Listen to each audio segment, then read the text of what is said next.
आप भी श्री कृष्ण जी के भगत हैं और श्रीमद् भगवत गीता सुन के ज्ञान में वृद्धि करना चाहते हैं तो आप बिल्कुल सही चैनल पर आए हैं।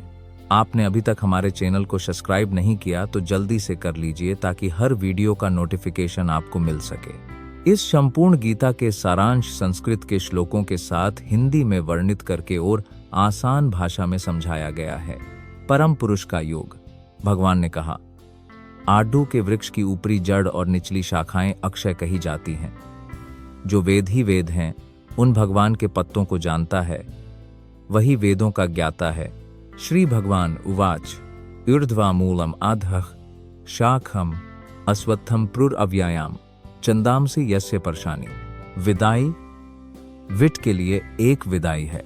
श्री भगवान उवाच, भगवान ने कहा, ऊर्ध्व मूलम ऊपर की ओर जड़ों सहित, अधः नीचे की ओर, शाखम शाखाएं, अश्वत्थम वटवृक्ष, प्राहुः कहा, अव्ययम शाश्वत, चंडांसी वैदिक स्तोत्र, यस्य जिनके, पर्पणी पत्ते, यह कोई, तम वह वेद जानता है, सह वह वेद विद वेदों का ज्ञाता।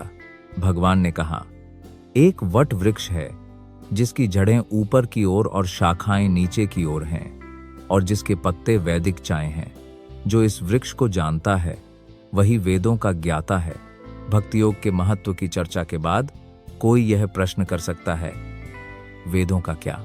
इस अध्याय में बताया गया है कि वैदिक अध्ययन का उद्देश्य कृष्ण को समझना है। अतः जो कृष्ण भावनामृत में है, जो भक्ति में रत है, वह वेदों को पहले से ही जानता है। इस भौतिक जगत के बंधन की तुलना यहाँ एक वट वृक्ष से की गई है। जो व्यक्ति सकाम कर्मों में संलग्न है, उसके लिए इस वट वृक्ष का कोई अंत नहीं है। वह एक शाखा से दूसरी, फिर तीसरी शाखा पर भटकता रहता है। इस भौतिक जगत रूपी वृक्ष का कोई अंत नहीं है और जो इस वृक्ष से आसक्त है उसके लिए मुक्ति की कोई संभावना नहीं है। आत्मोत्थान हेतु रचित वैदिक चाय इस वृक्ष के पत्ते कहलाती हैं। इस वृक्ष की जड़ें ऊपर की ओर बढ़ती हैं क्योंकि वे ब्रह्मा, जो इस ब्रह्मांड का सर्वोच्च लोक है, से प्रारंभ होती हैं। यदि कोई इस अविनाशी माया रूपी वृक्ष को समझ ले तो वह इससे मुक्त हो सकता है। इस मुक्ति की प्रक्रिया को समझना चाहिए। पिछले अध्यायों में यह बताया जा चुका है कि भवबंधन से बाहर निकलने के अनेक उपाय हैं और 13वें अध्याय तक हम देख चुके हैं कि परमेश्वरवर की भक्ति ही सर्वोत्तम मार्ग है।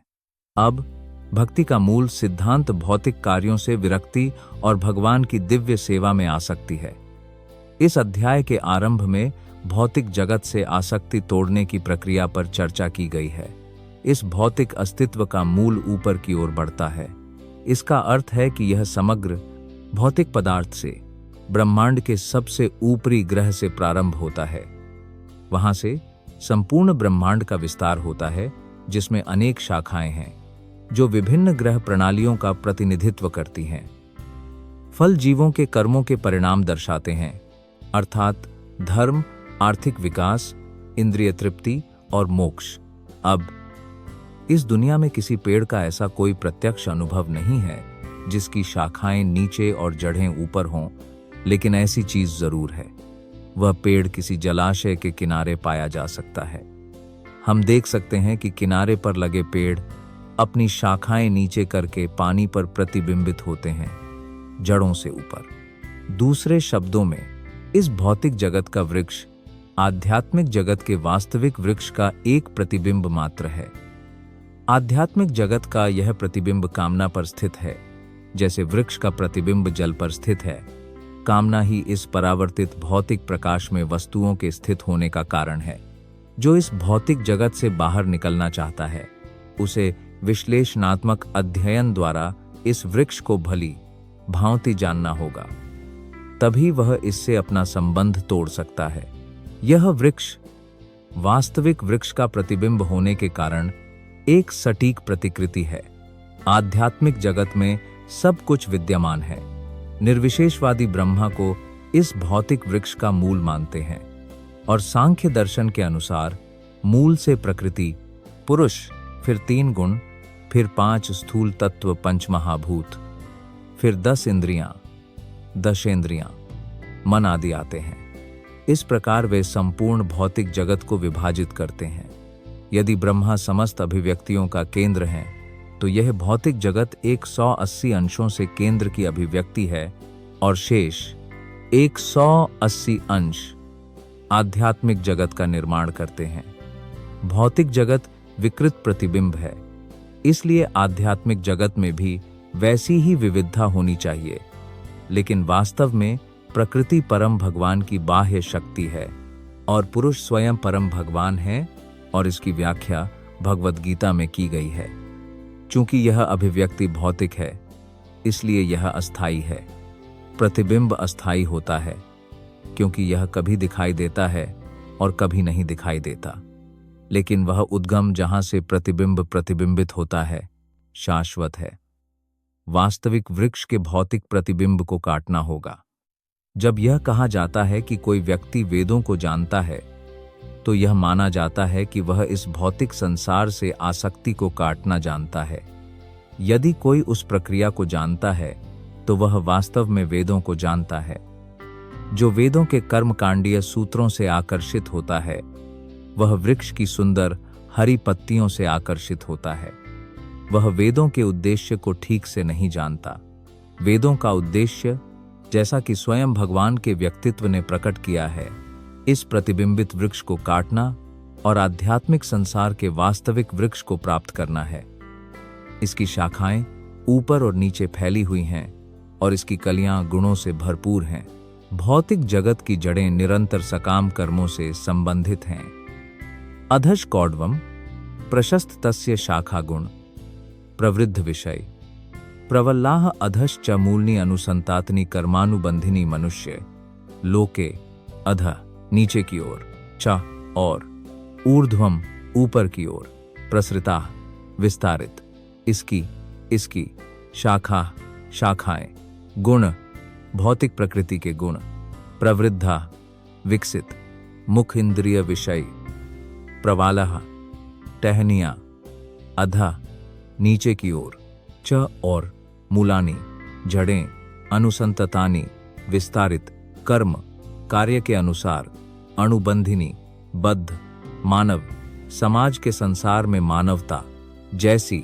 अनुवाद: इस वृक्ष की शाखाएं नीचे और ऊपर की ओर फैली हुई हैं और प्रकृति के 3 गुणों द्वारा पोषित हैं। इसकी टहनियां इंद्रियों के विषय हैं। इस वृक्ष की जड़ें भी नीचे की ओर जाती हैं और ये मानव समाज के सकाम कर्मों से बंधी हैं। यहाँ बरगद के पेड़ का विस्तृत विवरण दिया गया है। इसकी शाखाएं चारों दिशाओं में फैली होती हैं। निचले भागों में जीवों के विविध रूप जैसे मनुष्य, पशु, घोड़े, गाय, कुत्ते, बिल्ली आदि ये शाखाओं के निचले भागों पर स्थित हैं, जबकि ऊपरी भागों पर जीवों के उच्चतर रूप हैं। देवता, गंधर्व परियां और जीवन की कई अन्य उच्चतर प्रजातियां।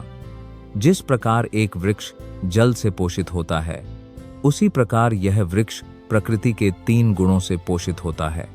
कभी हम पाते हैं कि पर्याप्त जल के अभाव में कोई भूभाग बंजर है और कभी कोई भूभाग बहुत हरा भरा है।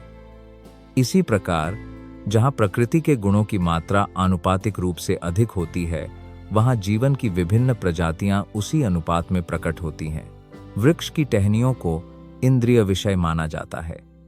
प्रकृति के विभिन्न गुणों के विकास से हम विभिन्न इंद्रियों का विकास करते हैं और इंद्रियों द्वारा हम विभिन्न प्रकार के इंद्रिय विषयों का भोग करते हैं। इंद्रियों का स्रोत कान, नाक, आंख आदि ऊपरी टहनियां मानी जाती हैं, जो विभिन्न इंद्रिय विषयों के भोग के लिए तत्पर रहती हैं।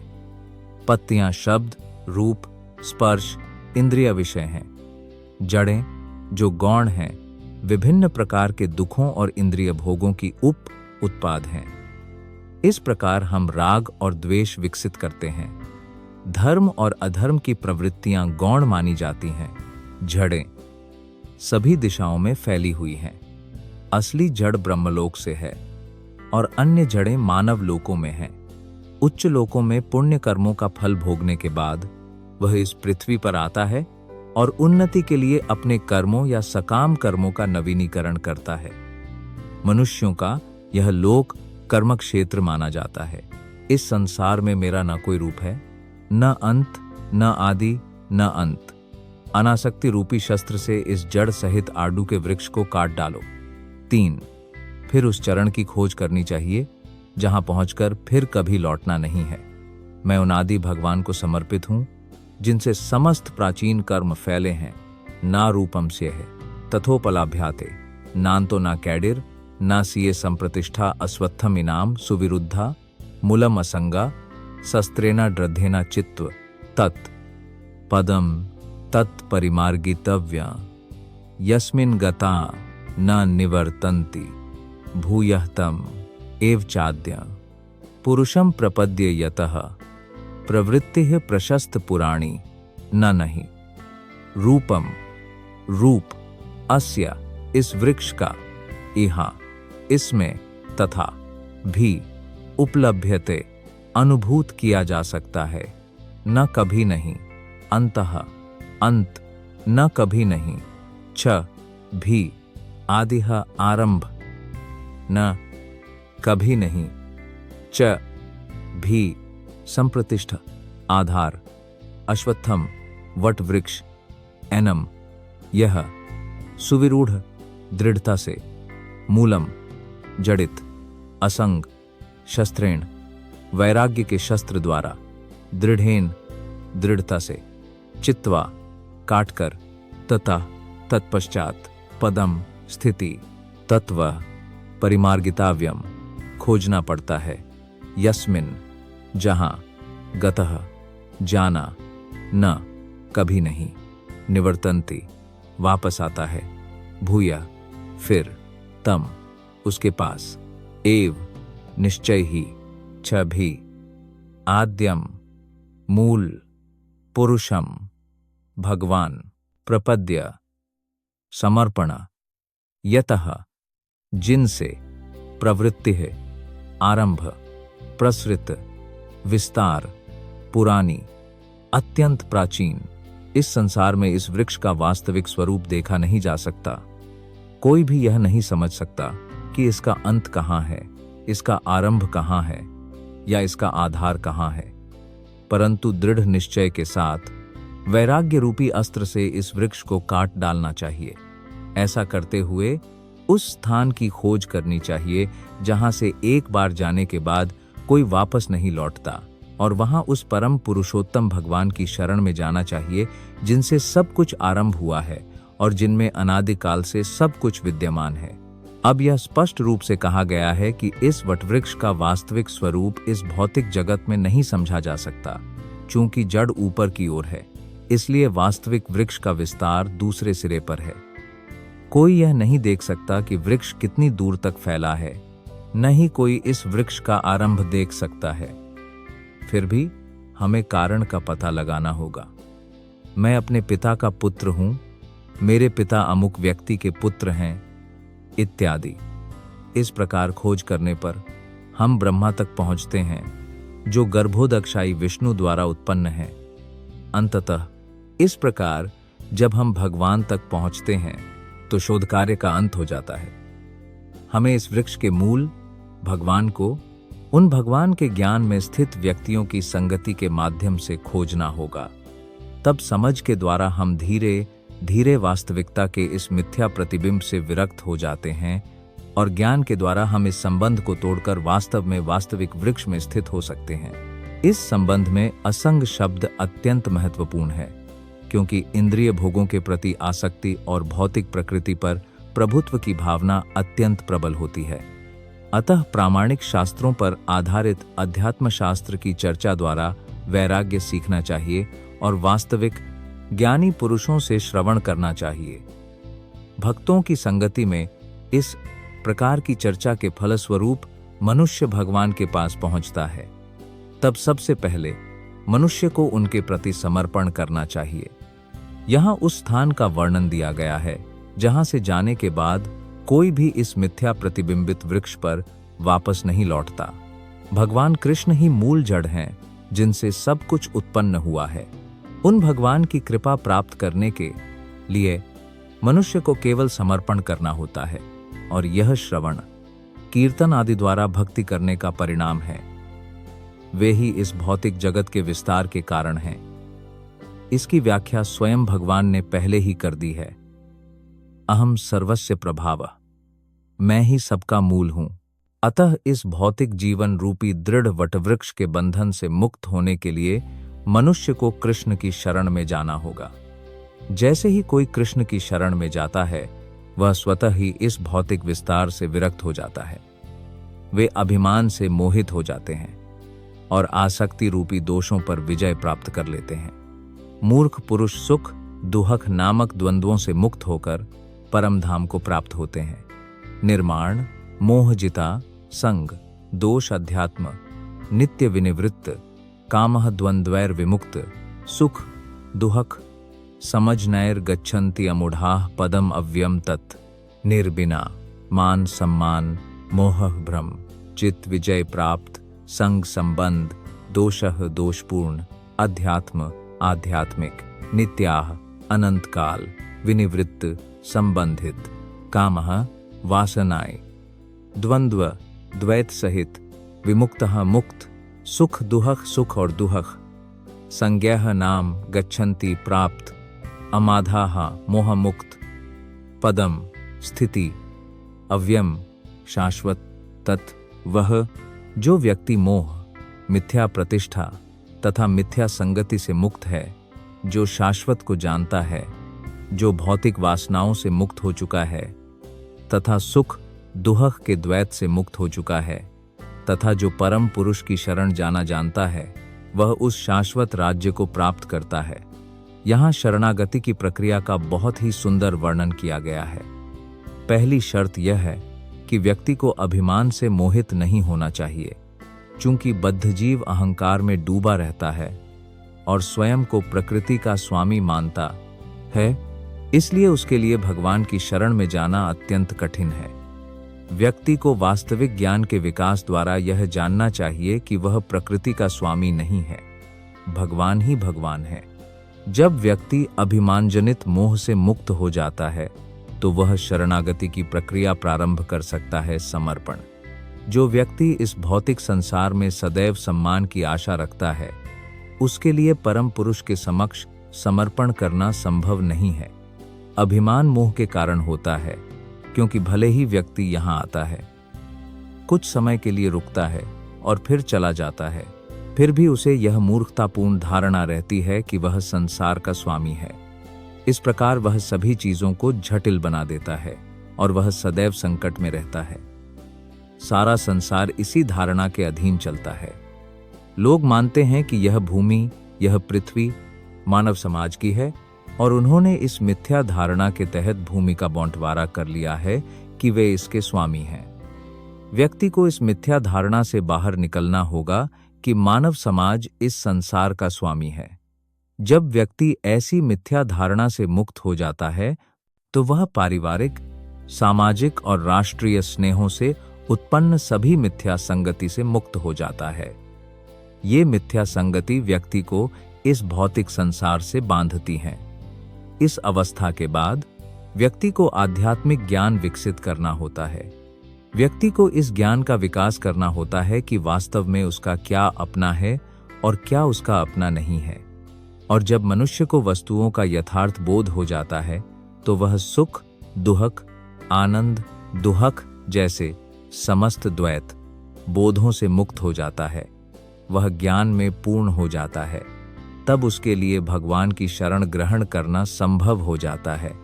न सूर्य, न चंद्रमा और न ही अग्नि ने इसे प्रकाशित किया। वह मेरा परम धाम है, जहां वे जाते हैं और कभी वापस नहीं आते। तथा तद भासयते सूर्यो, शासकों को भोजन याद है। स्वतंत्रता तद धाम परम मामा, न नहीं तत्व भासयते प्रकाशित करता है। सूर्य सूर्य, न शशांकः चंद्रमा, न पावकः अग्नि विद्युत, यल जहां गत्वा जाने वाला, न कभी नहीं निवर्तन्ते, वापस आता है। तद्धाम, वह धाम। परमम परम मम मेरा, अनुवाद, वह मेरा धाम न तो सूर्य न चंद्रमा से प्रकाशित होता है, न ही बिजली से। जो वहां पहुंच जाता है वह इस भौतिक संसार में कभी वापस नहीं लौटता। यहां आध्यात्मिक जगत, भगवान कृष्ण का धाम, जिसे कृष्ण लोक, गोलोक वृंदावन के नाम से जाना जाता है, का वर्णन किया गया है।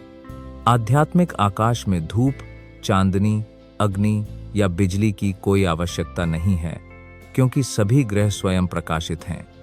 इस ब्रह्मांड में केवल एक ही ग्रह है, सूर्य, जो स्वयं प्रकाशित है, लेकिन आध्यात्मिक आकाश के सभी ग्रह स्वयं प्रकाशित हैं। उन सभी ग्रहों, जिन्हें वैकुंठ कहा जाता है, का चमकीला तेज ब्रह्मज्योति नामक चमकता हुआ आकाश है।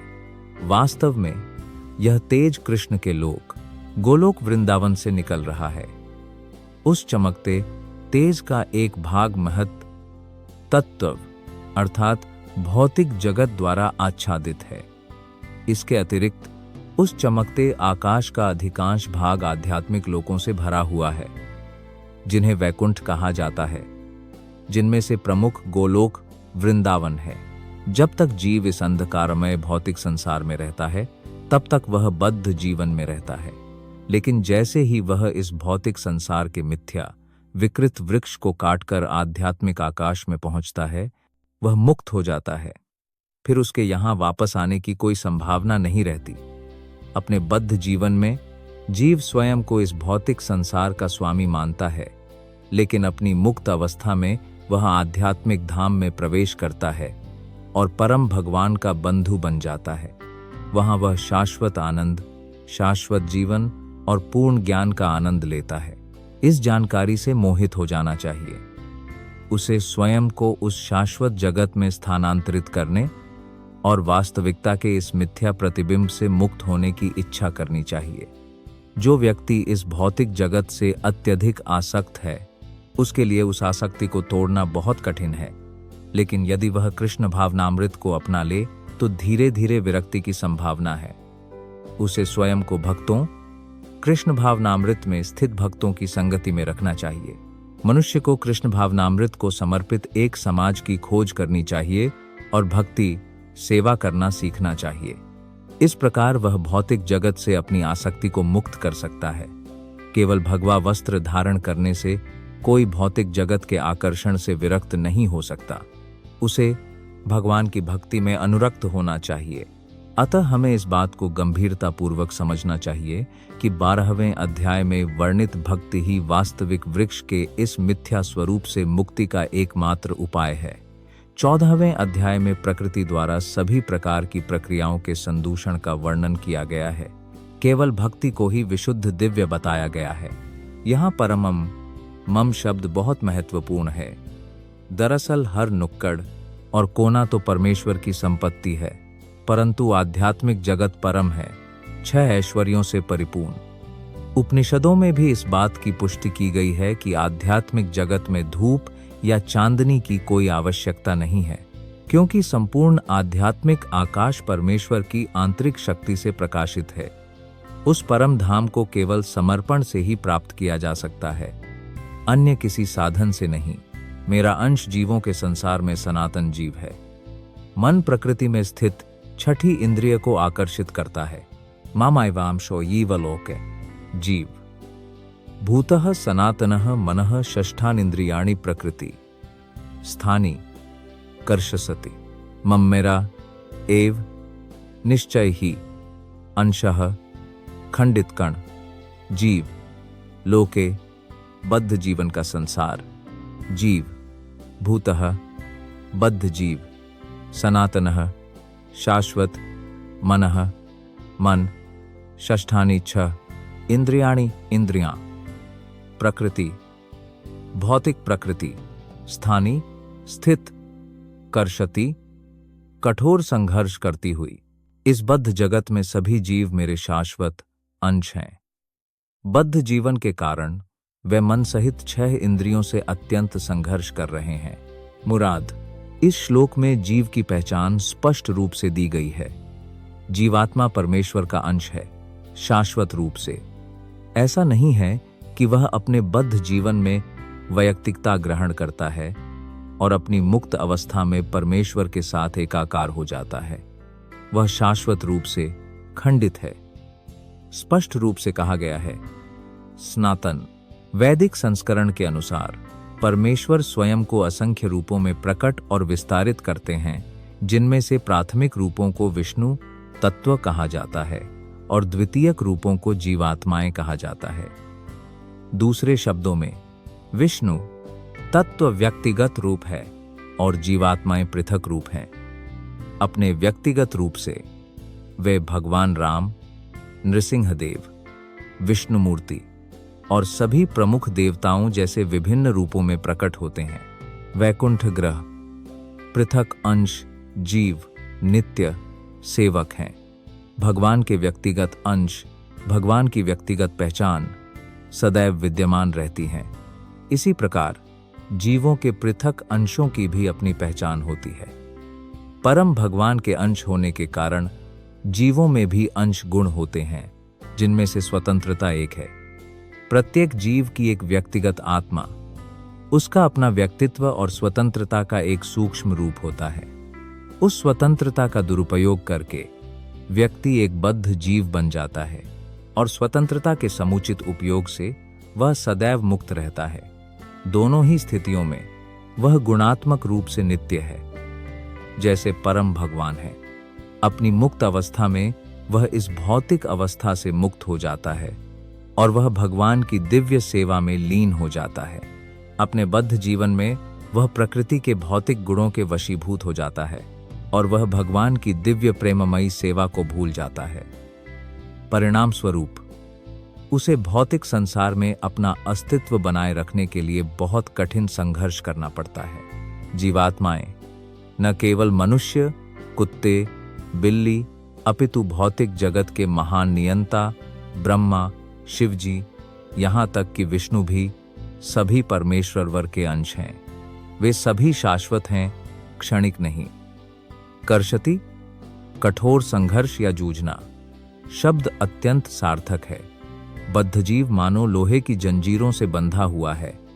वह मिथ्या अहंकार से बंधा हुआ है और मन ही वह मुख्य करता है जो उसे इस भौतिक संसार में चला रहा है।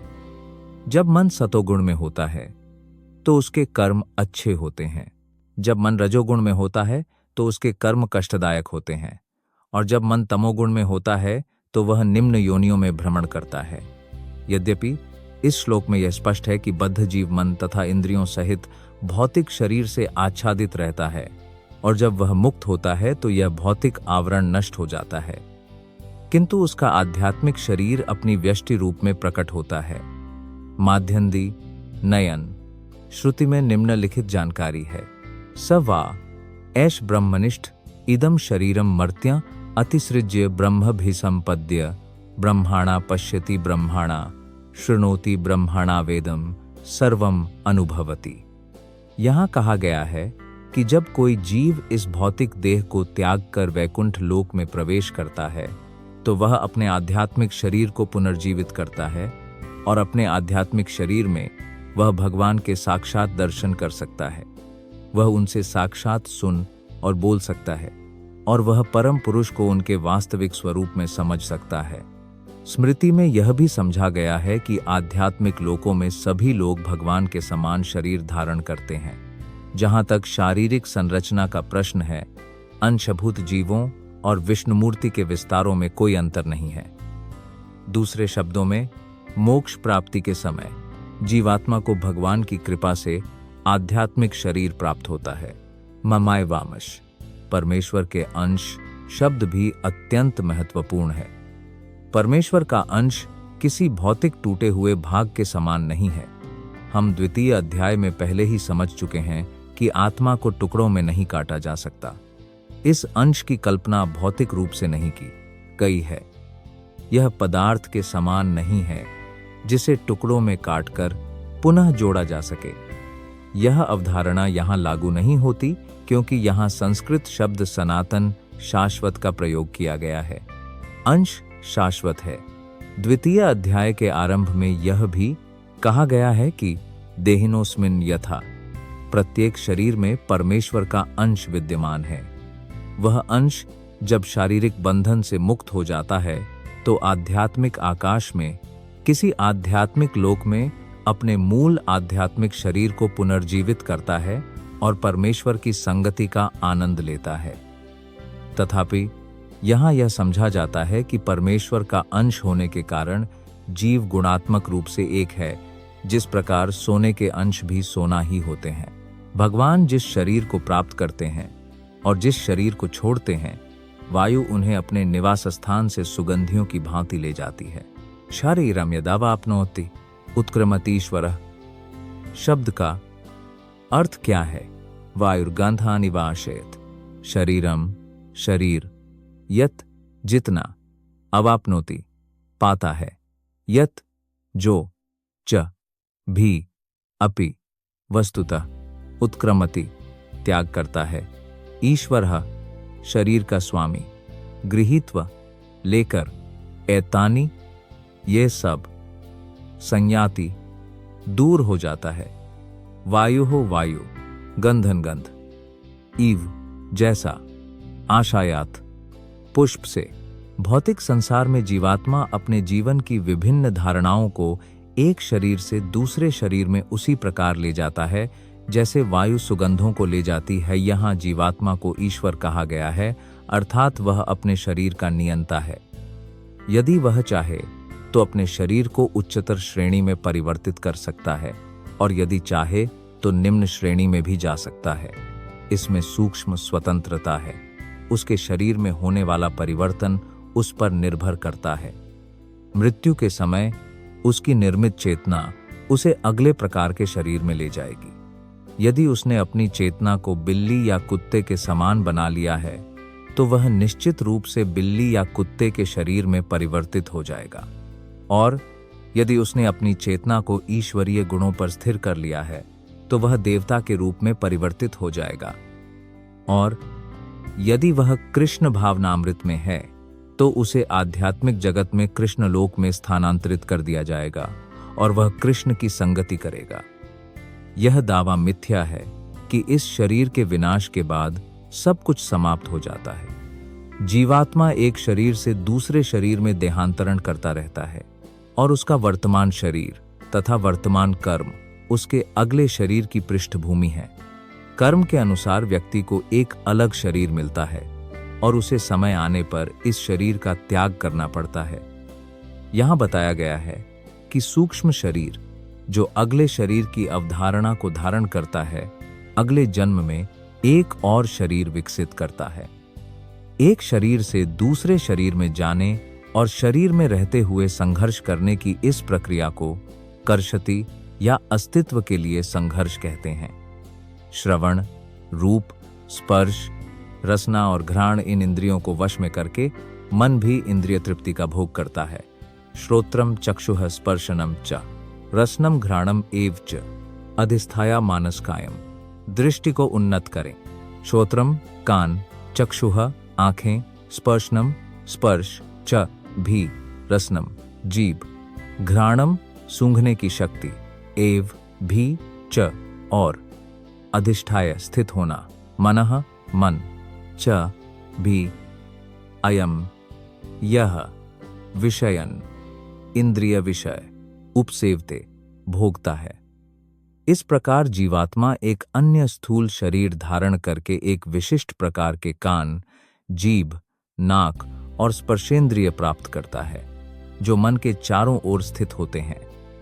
इस प्रकार वह विशिष्ट इंद्रिय विषयों का भोग करता है। दूसरे शब्दों में, यदि जीव अपनी चेतना में बिल्लियों और कुत्तों के गुणों का मिश्रण कर लेता है तो अगले जन्म में उसे बिल्ली या कुत्ते का शरीर मिलता है और वह उसका आनंद उठाता है। चेतना मूलतः शुद्ध होती है, जल के समान, किंतु यदि हम जल में कोई रंग मिला दें तो वह बदल जाती है।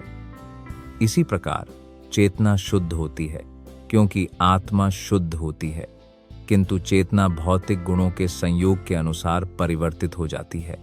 वास्तविक चेतना कृष्ण भावनामृत है। अतः जब कोई कृष्ण भावनामृत में स्थित होता है तो वह शुद्ध जीवन में होता है। किंतु यदि उसकी चेतना किसी प्रकार की भौतिक मानसिकता से मिश्रित हो जाती है तो अगले जन्म में उसे तदनुरूप शरीर मिलता है। उसे आवश्यक रूप से पुनः मानव शरीर नहीं मिलता। वह बिल्ली, कुत्ते, सूअर, देवता या अन्य अनेक योनियों में से किसी एक का शरीर प्राप्त कर सकता है, क्योंकि 84,000 योनियां हैं। चाहे तुम चल रहे हो, खड़े हो या खा रहे हो, तुम गुणों से संपन्न हो। मोहग्रस्त लोग नहीं देखते, परंतु ज्ञान के नेत्र देखते हैं। उत्क्रमणतम स्थितम वापि भुंजनम एवं गुणान्वितम विमूढ़ा नानुपश्यन्ति पश्यन्ति ज्ञान चक्षुषः। उत्क्रमणतम शरीर को त्याग कर, स्थितम शरीर में स्थित, वापि या तो, भुग्जानम भोग करते हुए, वा या गुण, अन्वितम प्रकृति के गुणों के वशीभूत, विमूढ़ा मूर्ख व्यक्ति, न कभी नहीं, अनुपश्यन्ति देख सकता है, पश्यन्ति देख सकता है, ज्ञान चक्षुषः ज्ञान के नेत्रों वाला। मूर्ख लोग यह नहीं समझ सकते कि जीव किस प्रकार अपना शरीर त्याग सकता है, और न ही वे यह समझ सकते हैं कि वह किस प्रकार के शरीर का उपभोग करता है, प्रकृति के गुण। लेकिन जिसकी आंखें ज्ञान में प्रशिक्षित हैं, वह यह सब देख सकता है। ज्ञान चक्षुषः शब्द अत्यंत महत्वपूर्ण है। ज्ञान के बिना कोई यह नहीं समझ सकता कि जीव अपने वर्तमान शरीर को किस प्रकार त्यागता है, न ही यह कि अगले जन्म में उसे कौन सा शरीर प्राप्त होगा, और न ही यह कि वह किसी विशेष प्रकार के शरीर में क्यों रह रहा है। इसके लिए भगवद गीता और किसी प्रामाणिक गुरु से सुने गए समान साहित्य से प्राप्त प्रचुर ज्ञान की आवश्यकता होती है। जो व्यक्ति इन सभी बातों को समझने में प्रशिक्षित है, वह भाग्यशाली है। प्रत्येक जीव कुछ निश्चित परिस्थितियों में अपना शरीर त्यागता है। वह भौतिक प्रकृति के वशीभूत होकर कुछ निश्चित परिस्थितियों में जीवन व्यतीत करता है और कुछ निश्चित परिस्थितियों में भोग करता है। परिणामस्वरूप वह इंद्रिय भोग के भ्रम में विभिन्न प्रकार के सुख और दुख भोगता है। जो व्यक्ति सदैव काम और कामनाओं के जाल में फंसे रहते हैं, वे अपने शरीर परिवर्तन और किसी विशेष शरीर में अपने निवास को समझने की सारी शक्ति खो देते हैं। वे इसे समझ नहीं पाते, किंतु जिन्होंने आध्यात्मिक ज्ञान विकसित कर लिया है, वे देख सकते हैं कि आत्मा शरीर से भिन्न है और वह अपना शरीर बदलती रहती है और विभिन्न प्रकार से भोग करती है। ऐसे ज्ञान से युक्त व्यक्ति समझ सकता है कि बद्ध जीव इस भौतिक संसार में किस प्रकार कष्ट भोग रहा है। अतः जो लोग कृष्ण भावनामृत में अत्यधिक विकसित हैं, वे इस ज्ञान को सामान्य जन तक पहुंचाने का भरसक प्रयास करते हैं, क्योंकि उनका बद्ध जीवन अत्यंत कष्टमय होता है। उन्हें इससे बाहर आकर कृष्ण भावना भावित होना चाहिए और स्वयं को मुक्त करके आध्यात्मिक जगत में स्थानांतरित होना चाहिए। जो योगी इसके लिए प्रयत्न करते हैं, वे उसे आत्मा में स्थित देखते हैं। यद्यपि वे प्रयत्न करते हैं, फिर भी अचेतन उसे नहीं देख पाता। यतन्तो योगिनश्च कैनम पश्याति आत्मनि अवस्थितम यतन्तोऽपि आकृतात्मानो नैनम पश्यन्ति अचेतसः यतन्तः प्रयास योगिना अतीतवादी सिए भी एनाम यह पश्यन्ति देख सकते हैं आत्मानि स्वयं में अवस्थितम स्थित यतान्तः अल यद्यपि प्रयत्नशील अपि यद्यपि अकृत आत्मानः आत्म साक्षात्कार के बिना नहीं एनम यह पश्यन्ति देख सकता है अचेतसः अविकसित मन। जो प्रयत्नशील योगी आत्म साक्षात्कार में स्थित है, वह यह सब स्पष्ट रूप से देख सकता है, किंतु जो आत्म साक्षात्कार में स्थित नहीं है, वे प्रयत्न करने पर भी जो कुछ घटित हो रहा है उसे नहीं देख सकते। आध्यात्मिक आत्म साक्षात्कार के मार्ग में अनेक अध्यात्मवादी हैं, किंतु जो आत्म साक्षात्कार में स्थित नहीं है, वह यह नहीं देख सकता कि जीव के शरीर में किस प्रकार परिवर्तन हो रहे हैं। इस संबंध में योगिनः शब्द सार्थक है। वर्तमान समय में अनेक तथाकथित योगी हैं और योगियों के अनेक तथाकथित संघ हैं, किंतु वे वास्तव में आत्म साक्षात्कार के मामले में अंधे हैं। वे बस किसी न किसी प्रकार के व्यायाम के आदी हैं और यदि शरीर सुगठित और स्वस्थ है तो संतुष्ट हो जाते हैं। उनके पास और कोई जानकारी नहीं है। उन्हें यतन्तोप्य कृतात्मानः कहा जाता है। यद्यपि वे एक तथाकथित योग प्रणाली में प्रयास कर रहे हैं, फिर भी वे आत्म साक्षात्कार प्राप्त नहीं हैं। ऐसे लोग संचरण की प्रक्रिया को नहीं समझ सकते। आत्मा की शुद्धि केवल वे ही जो वास्तव में योग पद्धति में हैं और जिन्होंने आत्मा, जगत तथा परमेश्वर का साक्षात्कार कर लिया है, अर्थात भक्ति योगी जो कृष्ण चेतना में शुद्ध भक्ति में लगे हैं, समझ सकते हैं कि घटनाएं किस प्रकार घटित हो रही हैं। सूर्य का तेज संपूर्ण ब्रह्मांड को प्रकाशित करता है। चंद्रमा में जो कुछ है और अग्नि में जो कुछ है वह सब मेरा ही है, ऐसा जान लो। याद आदित्य गतम तेजो जगत भासयते खिलम यच्चंद्रमसि यच्कग्नौ तट तेजो विद्यमम कम। यथ जो आदित्य गतम सूर्य में, तेज वैभव, जगत सारे जगत को, भासयते प्रकाशित करता है, अखिलम आग से, यथ वह जो, चंद्रमासी चंद्रमा में, यथ जो, च भी अग्नो अग्नि में, तत् वह तेज वैभव विद्धि समझो। मामकम मुझसे सूर्य का तेज जो इस संपूर्ण जगत के अंधकार को दूर करता है, मुझसे ही उत्पन्न होता है। चंद्रमा का तेज और अग्नि का तेज भी मुझसे ही उत्पन्न होता है। अज्ञानी यह नहीं समझ सकते कि घटनाएं कैसे घटित हो रही हैं।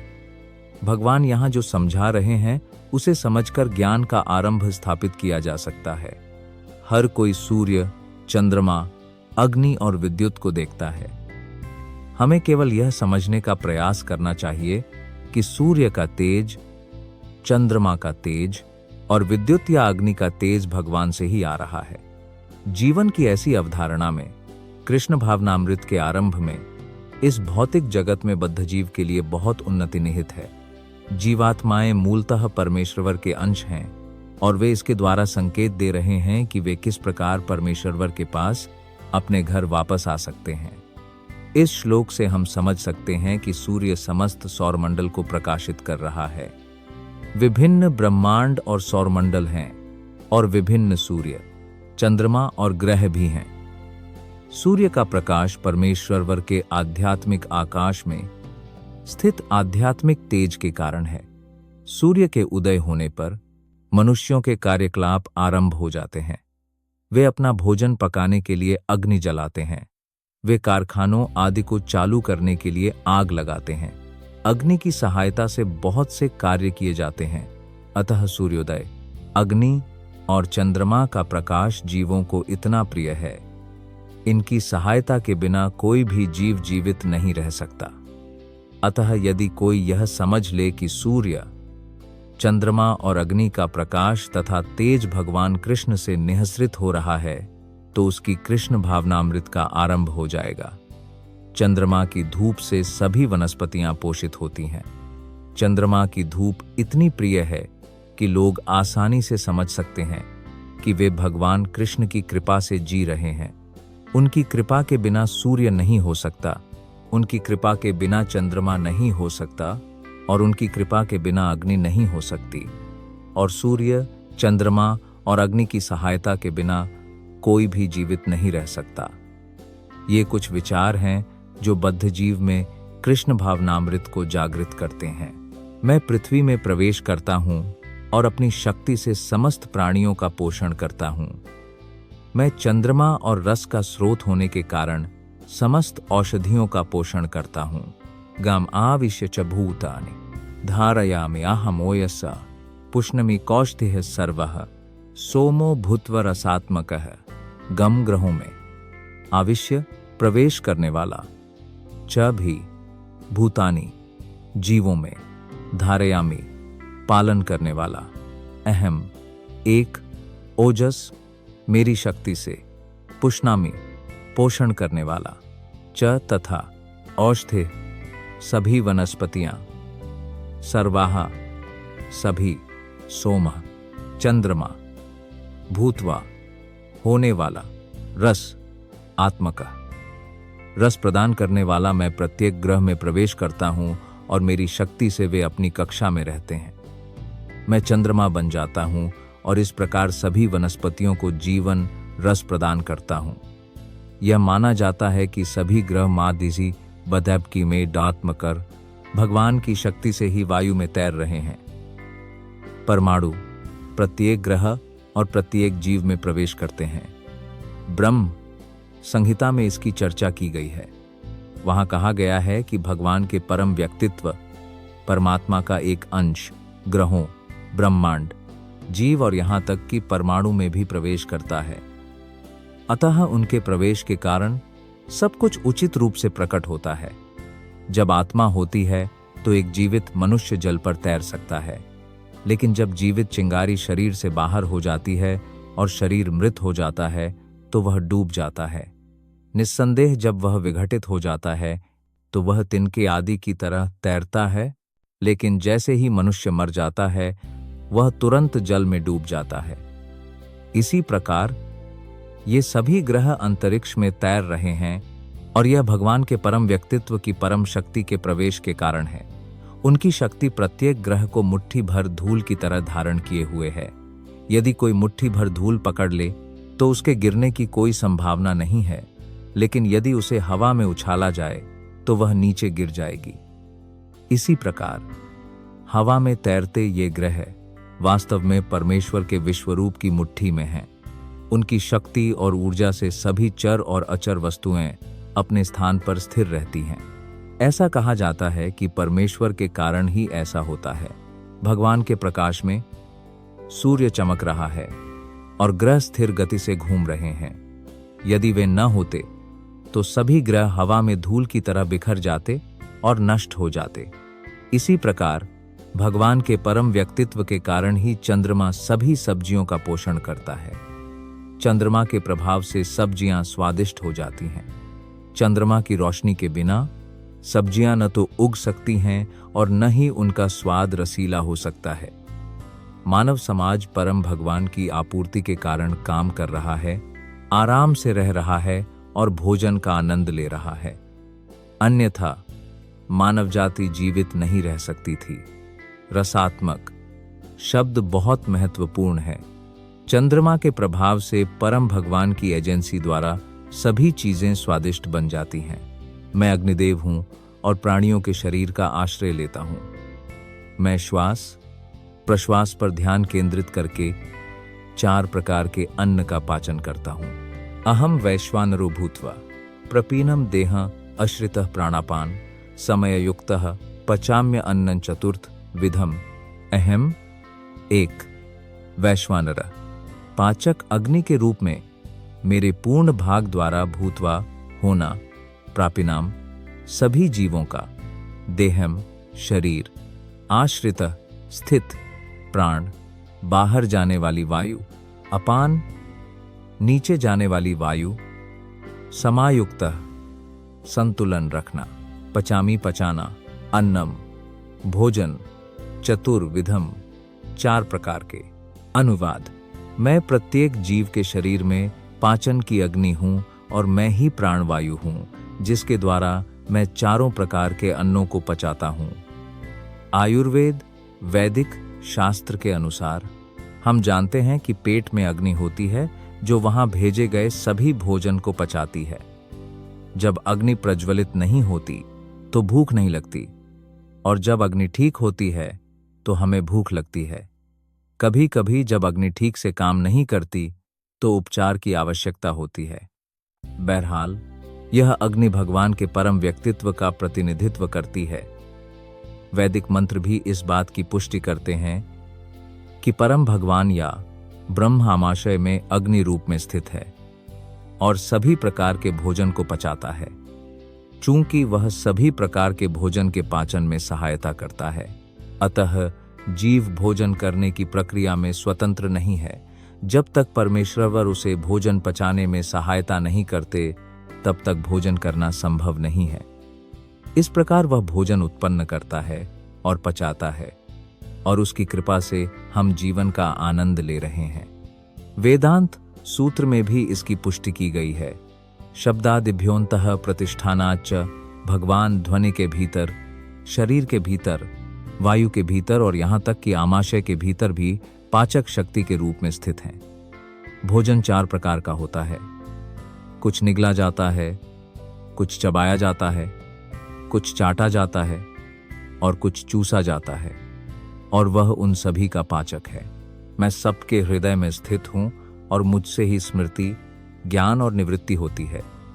मैं ही समस्त वेदों द्वारा जाना जाने वाला हूँ और मैं ही वेदांत का रचयिता और वेदों का ज्ञाता हूँ। सर्वस्य चाह हृदय सन्निविस्थो, मत्ता स्मृतिर्जननम अपोहनम, सीए वेदै सीए सर्वैर अहम, ईवा वेद्यो वेदांता, कर्ड वेदा, विद ईवा कहम, सर्वस्य सभी जीवों में, चत तथा, अहम मैं, हृदय में, सन्निविष्टः स्थित, मत्तः मुझसे, स्मृतिः स्मरण, ज्ञानम ज्ञान, अपोहनम चत तथा, विस्मृति वेदैः वेदों द्वारा, च भी सर्वैः सब, अहम मैं हूँ, एव निश्चय ही, वेद्यः ज्ञेय, वेदांत कृत वेदांत का संकल्प करता, वेद वित वेदों का ज्ञाता, एव निश्चय ही, च तथा, अहम मैं सबके हृदय में विराजमान हूँ और मुझसे ही स्मृति, ज्ञान और विस्मृति उत्पन्न होती है। सभी वेदों द्वारा मुझे जाना जा सकता है। मैं ही वेदांत का संकल्प करता हूँ और मैं ही वेदों का ज्ञाता हूँ। परमेश्वर सबके हृदय में परमात्मा रूप में स्थित हैं और उन्हीं से समस्त कर्मों का सूत्रपात होता है। जीवात्मा भूल जाता है, वह अपने पूर्व जन्म का सब कुछ भूल जाता है, परंतु उसे परमेश्वर के निर्देशानुसार कर्म करना होता है, जो उसके समस्त कर्मों के साक्षी हैं। अतः वह अपने पूर्व कर्मों के अनुसार ही कर्म प्रारंभ करता है। उसे आवश्यक ज्ञान प्रदान किया जाता है, स्मरण कराया जाता है और वह अपने पूर्व जन्म को भी भूल जाता है। इस प्रकार भगवान न केवल सर्वव्यापी हैं, वे प्रत्येक हृदय में स्थित भी हैं। वे विभिन्न कर्मफल प्रदान करते हैं। वे न केवल निराकार ब्रह्म, भगवान और अंतर्यामी परमात्मा के रूप में पूजनीय हैं, बल्कि वेदों के अवतार के रूप में भी पूजनीय हैं। वेद लोगों को सही दिशा प्रदान करते हैं ताकि वे अपने जीवन को उचित रूप से ढाल सकें और भगवान के पास अपने घर वापस आ सकें। वेद भगवान कृष्ण का ज्ञान प्रदान करते हैं और व्यासदेव के रूप में कृष्ण वेदांत सूत्र के संकलन करता है। श्रीमद् भागवतम में व्यासदेव द्वारा वेदांत सूत्र पर की गई टीका वेदांत सूत्र का वास्तविक बोध कराती है। परमेश्वर इतने पूर्ण हैं कि बद्ध जीव के उद्धार के लिए वे अन्न के प्रदाता और पाचक हैं, उसके कर्म के साक्षी हैं, वेदों के रूप में ज्ञान के दाता हैं और भगवद गीता के शिक्षक पूर्ण पुरुषोत्तम भगवान श्री कृष्ण हैं। वे बद्ध जीव द्वारा पूज्य हैं। इस प्रकार परमेश्वर सर्व कल्याणकारी हैं। परमेश्वर सर्व दयालु हैं। अंतः प्रविष्ट शास्ता जनानाम। जीवात्मा अपना वर्तमान शरीर त्यागते ही भूल जाता है, किंतु परमेश्वर द्वारा प्रेरित होकर वह पुनः अपना कार्य आरंभ कर देता है। यद्यपि वह भूल जाता है, किंतु भगवान उसे बुद्धि प्रदान करते हैं जिससे वह अपना कार्य वहीं पुनः आरंभ कर सके जहां उसने अपना पिछला जीवन समाप्त किया था। इस प्रकार जीवात्मा न केवल हृदय में स्थित परमेश्वर के आदेशानुसार इस संसार में भोग या दुहक भोगता है, अपितु उसे उनसे वेदों को समझने का अवसर भी प्राप्त होता है। यदि कोई वैदिक ज्ञान को समझने के लिए गंभीर है तो कृष्ण उसे आवश्यक बुद्धि प्रदान करते हैं। वे समझने के लिए वैदिक ज्ञान क्यों प्रस्तुत करते हैं? क्योंकि जीवात्मा को व्यक्तिगत रूप से कृष्ण को समझने की आवश्यकता होती है। वैदिक साहित्य इसकी पुष्टि करता है। यो सौ सर्वैर वेदैर गीयते, चारों वेदों, वेदांत सूत्र, उपनिषदों और पुराणों से लेकर समस्त वैदिक साहित्य में परमेश्वर की महिमा का गुणगान किया गया है। वैदिक अनुष्ठानों का पालन करने, वैदिक दर्शन पर चर्चा करने और भक्तिपूर्वक भगवान की आराधना करने से उन्हें प्राप्त किया जा सकता है। इसलिए वेदों का उद्देश्य कृष्ण को समझना है। वेद हमें कृष्ण को समझने और समझने की प्रक्रिया का मार्गदर्शन देते हैं। अंतिम लक्ष्य भगवान है। वेदांत सूत्र इसकी पुष्टि इन शब्दों में करता है, तत्तु समन्वयात्। वैदिक साहित्य को समझकर व्यक्ति सिद्धि प्राप्त कर सकता है और विभिन्न प्रक्रियाओं को करके भगवान के साथ अपने संबंध को समझ सकता है। इस प्रकार व्यक्ति उनके निकट पहुंच सकता है और अंततः परम पद को प्राप्त कर सकता है। परम लक्ष्य जो कोई और नहीं बल्कि पूर्ण पुरुषोत्तम भगवान है। किंतु इस श्लोक में वेदों का उद्देश्य, वेदों का ज्ञान तथा वेदों का लक्ष्य स्पष्ट रूप से परिभाषित किया गया है। इस संसार में दो प्रकार के व्यक्ति हैं, नाशवान और अच्युत। अविनाशी सभी प्राणी हैं और जो अपरिवर्तनशील है उसे अविनाशी कहते हैं। ईश्वर वह है जो क्षरश्चक्षर एव च क्षर सर्वाणि भूतानि, खुश होना, द्वौ दो इमाओ, इस जगत में, पुरुषौ जीव लोके जगत में, क्षय अक्षय च और अक्षय अचूक, एव निश्चय ही च और क्षर अचूक, सर्वाणि सब भूतानि जीव कूटस्थः, एकत्व में, अक्षय अचूक उच्यते कहा गया है। प्राणियों के दो वर्ग हैं, मिथ्या और अच्युत। भौतिक जगत में प्रत्येक प्राणी मिथ्या है और आध्यात्मिक जगत में प्रत्येक प्राणी अच्युत कहलाता है। जैसा कि पहले ही बताया जा चुका है, भगवान ने व्यासदेव के रूप में अपने अवतार में वेदांत सूत्र का संकलन किया था।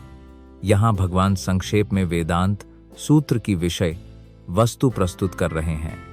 वे कहते हैं कि जीव जो असंख्य हैं, दो श्रेणियों में विभाजित किए जा सकते हैं, च्युत और अच्युत।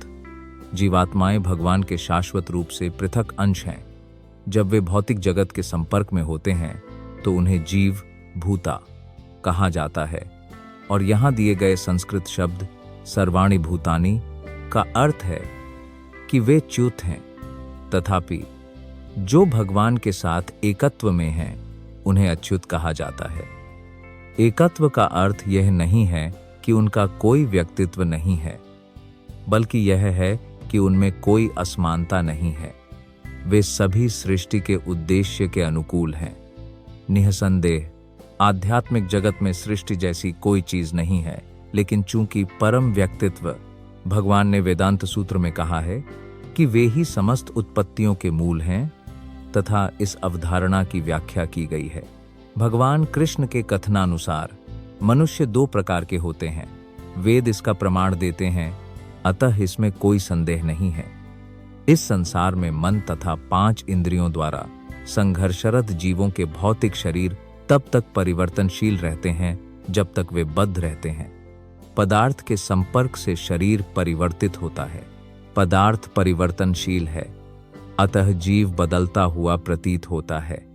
किंतु आध्यात्मिक जगत में शरीर पदार्थ से नहीं बना है, अतः कोई परिवर्तन नहीं होता।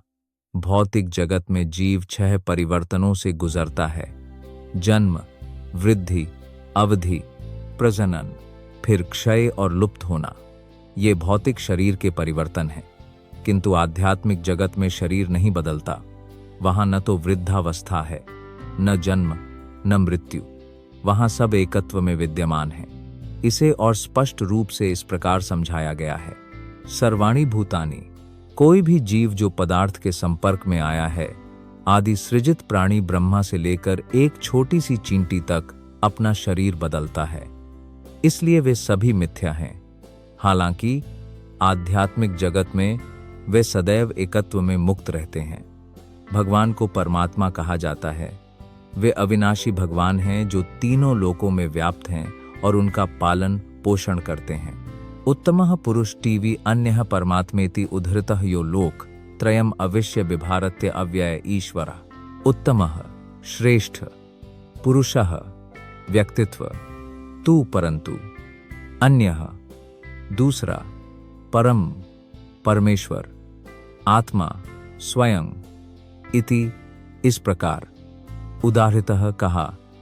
यह जो लोक ब्रह्मांड का त्रयम तीनों विभाग आविश्य प्रवेश करने वाला बिभारती पालन करने वाला अव्यय अक्षय ईश्वर प्रभु इन दोनों के अतिरिक्त एक महानतम जीवित व्यक्तित्व है स्वयं भगवान जो इन लोकों में प्रविष्ट होकर इनका पालन कर रहे हैं। यह श्लोक कठोपनिषद तथा श्वेताश्वतार उपनिषद में अत्यंत सुंदर ढंग से व्यक्त किया गया है।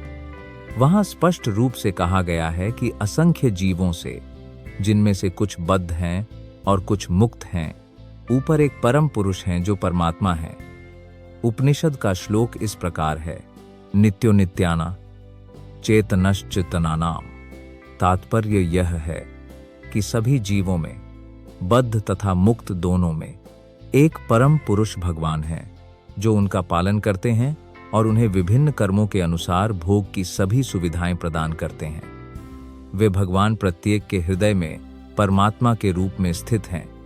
जो बुद्धिमान व्यक्ति उन्हें समझ सकता है वही पूर्ण शांति प्राप्त करने का अधिकारी है, अन्य नहीं। परमेश्वर और जीवों को एक ही स्तर पर या सभी प्रकार से समान मानना गलत है। उनके व्यक्तित्व में सदैव श्रेष्ठता और हीनता का प्रश्न रहता है।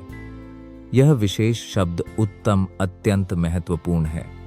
कोई भी परम पुरुषोत्तम भगवान से श्रेष्ठ नहीं हो सकता। लोके इसलिए भी महत्वपूर्ण है क्योंकि वैदिक साहित्य पौरुष में कहा गया है, लोक्यते वेदार्थोनेन। यह परमेश्वर परमात्मा के रूप में अपने स्थानीय स्वरूप में वेदों का उद्देश्य समझाते हैं। वेदों में निम्नलिखित श्लोक भी आता है, तो क्या यह सीखता है, चारिरात समुत्थाय परम योतिरूपम संपद्यस्वेन। सर्वोच्च सत्ता वह है जो परमात्मा शरीर से निकलकर निराकार ब्रह्म ज्योति में प्रवेश करता है, फिर अपने स्वरूप में वह अपनी आध्यात्मिक पहचान में स्थित रहता है। उस परम पुरुष को परम पुरुष कहते हैं। इसका अर्थ है कि परम पुरुष अपने आध्यात्मिक तेज को, जो परम प्रकाश है, प्रकट और प्रसारित कर रहा है। उस परम पुरुष का परमात्मा के रूप में एक स्थानीय स्वरूप भी है। सत्यवती और पराशर के पुत्र के रूप में अवतार लेकर वह व्यासदेव के रूप में वैदिक ज्ञान की व्याख्या करते हैं, क्योंकि मैं अविनाशी से भी परे और अविनाशी से भी श्रेष्ठ हूं, इसलिए मैं संसार में तथा वेदों में भगवान के नाम से विख्यात हूं। यस्मात् क्षरम अतितो हम अक्षराद अपि कोत्तमः अतोस्मि लोके वेदे च प्रतीतः पुरुषोत्तमः। यस्मात् क्योंकि क्षरम अचूक, अतीतः दिव्य, अहम अचूक से, अपि उससे भी श्रेष्ठ, च तथा, उत्तमः श्रेष्ठ, अतः इसलिए, अस्मि मैं हूं, लोके संसार में, वेदे वैदिक साहित्य में, च तथा, प्रथितः प्रसिद्ध, पुरुषोत्तमः परम पुरुष के रूप में, क्योंकि मैं दिव्य हूं, अच्युत तथा अच्युत दोनों से परे हूं, तथा क्योंकि मैं महान हूं, इसलिए संसार तथा वेदों में मुझे परम पुरुष के रूप में प्रतिष्ठित किया जाता है। भगवान कृष्ण से बढ़कर कोई नहीं हो सकता, न तो बद्ध जीव न ही मुक्त जीव, अतः वे सर्वश्रेष्ठ व्यक्तित्व हैं। अब यहाँ यह स्पष्ट है कि जीव और भगवान दोनों ही व्यक्ति हैं। अंतर यह है कि जीव चाहे बद्ध अवस्था में हो या मुक्त अवस्था में, भगवान की अकल्पनीय शक्तियों को परिमाण में पार नहीं कर सकते। जो इस प्रकार मोहित हुए बिना मुझे जानता है वह भगवान है। हे अर्जुन, जो सब कुछ जानता है वह संपूर्ण प्राणों से मेरा भजन करता है। यो मम एवं असम्मुधो जानती पुरुषोत्तमाम स सर्व विद भजती मम सर्व भावे ना भरता। यह कोई भी माम मुझको एवं निश्चय ही असम्मुदः निःसंदेह जानाति जानता है, पुरुषोत्तमम परम पुरुषोत्तम भगवान सह, हे, सर्व, वित्त, सब कुछ जानने वाले, भजती, भक्ति करते हैं, माम, मेरी ओर, सर्व भावेन, सभी प्रकार से, भारत, भरत के पुत्र, हे भरतपुत्र, जो कोई भी मुझे पूर्ण पुरुषोत्तम भगवान के रूप में बिना किसी संदेह के जानता है, उसे सब कुछ जानने वाला समझना चाहिए और इसलिए वह पूर्ण भक्ति में लगा रहता है। जीवों की स्वाभाविक स्थिति और परम सत्य के बारे में अनेक दार्शनिक अटकलें हैं। अब इस श्लोक में भगवान स्पष्ट रूप से समझाते हैं कि जो कोई भगवान कृष्ण को परम पुरुष के रूप में जानता है, वही वास्तव में सब कुछ जानता है। अपूर्ण ज्ञाता परम सत्य के बारे में केवल अटकलें लगाता रहता है, लेकिन पूर्ण ज्ञाता अपना समय व्यर्थ किए बिना बहुमूल्य समय कृष्ण भावनामृत में अर्थात परम भगवान की भक्ति में प्रत्यक्ष रूप से संलग्न होता है। संपूर्ण भगवद गीता में इस तथ्य पर पग पग पर बल दिया गया है। फिर भी भगवद गीता पर ऐसे अनेक हठी टीकाकार हैं जो परम सत्य और जीवों को एक ही मानते हैं। वैदिक ज्ञान को श्रुति कहा जाता है, अर्थात श्रवण द्वारा प्राप्त ज्ञान। मनुष्य को वास्तव में कृष्ण जैसे अधिकारियों तथा उनके प्रतिनिधियों से वैदिक संदेश ग्रहण करना चाहिए। यहाँ कृष्ण प्रत्येक वस्तु का बहुत ही सुंदर ढंग से भेद करते हैं और मनुष्य को इसी स्रोत से सुनना चाहिए। केवल सुअरों की तरह सुनना पर्याप्त नहीं है, व्यक्ति को अधिकारियों से समझने में सक्षम होना चाहिए। ऐसा नहीं है कि व्यक्ति को केवल अकादमिक रूप से अटकलें लगानी चाहिए। मनुष्य को भगवद गीता से विनम्रता पूर्वक सुनना चाहिए कि ये जीव सदैव भगवान के अधीन हैं। भगवान श्री कृष्ण के अनुसार जो कोई भी इसे समझने में सक्षम है, वही वेदों के उद्देश्य को जानता है। वेदों के उद्देश्य को कोई अन्य नहीं जानता। भजते शब्द अत्यंत महत्वपूर्ण है। कई स्थानों पर भजते शब्द का प्रयोग परम भगवान की सेवा के संबंध में किया गया है। यदि कोई व्यक्ति पूर्ण कृष्ण भावनामृत में भगवान की भक्ति में लीन है, तो यह समझना चाहिए कि उसने समस्त वैदिक ज्ञान को समझ लिया है। वैष्णव परंपरा में कहा गया है कि यदि कोई कृष्ण की भक्तिमय सेवा में लीन है, तो उसे परम सत्य को समझने के लिए किसी आध्यात्मिक प्रक्रिया की आवश्यकता नहीं है। वह पहले ही इस पद पर पहुंच चुका है, क्योंकि वह भगवान की भक्ति में रत है। उसने समझने की सारी प्रारंभिक प्रक्रियाएं समाप्त कर ली हैं। इसी प्रकार यदि कोई व्यक्ति लाखों जन्मों तक चिंतन करने के बाद भी इस निष्कर्ष पर नहीं पहुंच पाता कि कृष्ण ही पूर्ण पुरुषोत्तम भगवान हैं और उन्हें शरणागत प्राप्त करनी है, तो इतने वर्षों और जन्मों तक किया गया उसका सारा चिंतन व्यर्थ ही समय की बर्बादी है। हे निष्पाप, इस प्रकार मैंने तुम्हें यह परम गोपनीय शास्त्र समझाया है। हे अर्जुन, इसे जानकर मनुष्य बुद्धिमान हो जाता है और उसके उद्देश्य सिद्ध हो जाते हैं। इति गुह्यतमं शास्त्रम इदम उक्तम मायानाग एतद् बुद्ध्वा बुद्धिमान स्यात् कृत कृत्यश।